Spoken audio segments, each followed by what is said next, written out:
Well, it has been 3 days since the horrific train tragedy in India's eastern state of Odisha. 51 hours after the accident claimed 275 lives and injured over 1,200 people, the rail services have resumed on the previously affected route. New details have also emerged as investigations are currently underway.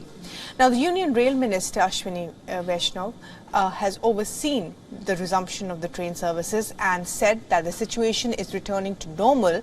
Rescue teams have worked around the clock to clear railway tracks and attend to the injured.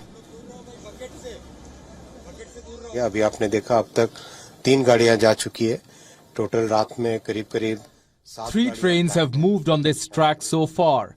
7 trains are expected to ply in the night. We are moving towards normalization. It is our responsibility to help people who have gone missing to return to their families. Our responsibility is not over yet.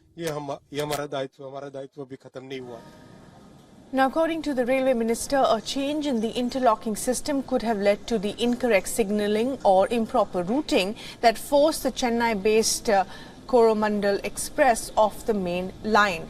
But there was also a similar incident that was averted earlier this year due to an alert train driver on the Bangalore-New Delhi Kranti Express. The then Principal Chief Operation Manager of the South Western Railway had warned the Indian Railways against the alleged bypassing of the electronic interlocking system. In a report dated 8th of February, the South Western Railway stated that the incident indicates serious flaws in the system and contravenes the basic principle of interlocking. The letter further stated that if the driver had not shown presence of mind, then the Sampark Kranti Express would have crashed with the goods train which was coming from the opposite direction. The Southern Railways issued a warning in that report. It said, and I quote here, "The present incident must be viewed very seriously and immediate corrective actions are required to be taken to rectify the system faults," further asserting on how it is essential to monitor the signal maintenance system and correct the fault so that such incidents do not happen in the future, unquote. As more details on existing loopholes of the railway safety infrastructure emerge, authorities have roped in India's federal investigative body, the Central Bureau of Investigation, to probe the matter. In another unrelated incident of railway mishaps, a goods train derailed in the same state on Monday over 300 miles away from where the triple train accident took place late Friday night. No casualties have been reported so far. And our correspondent Pooja Mehta sent us this report from Ground Zero.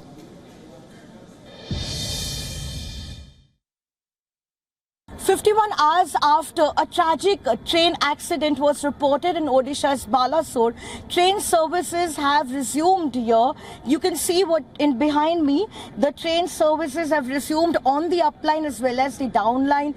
And after 51 hours of constant work, which was continuing on war footing, and parallelly there were rescue and relief operations going on, finally the trial runs have been completed last night and the train services have resumed. You can see passenger trains back on track and they are plying normally on both the lines. On the other hand, the Commissioner of Railway Security, he is going to conduct an inquiry which will span across 2 days, and he is going to examine all the witnesses, the guards and the motormen, the loco pilots, and come to a conclusion what really led to the accident.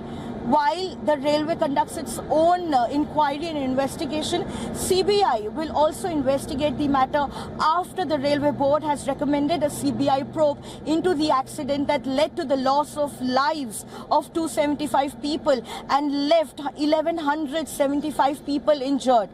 Here at Balasore, we've seen how officials of railway are arriving to inspect and collect evidences, and even forensic teams are arriving here to collect evidence so that they can carry out a thorough inquiry and reach a conclusion as to what really led to the accident. In Odisha's Balasore, with camera person Debashish Bottobaldes, Pooja Mehta for WION World is One.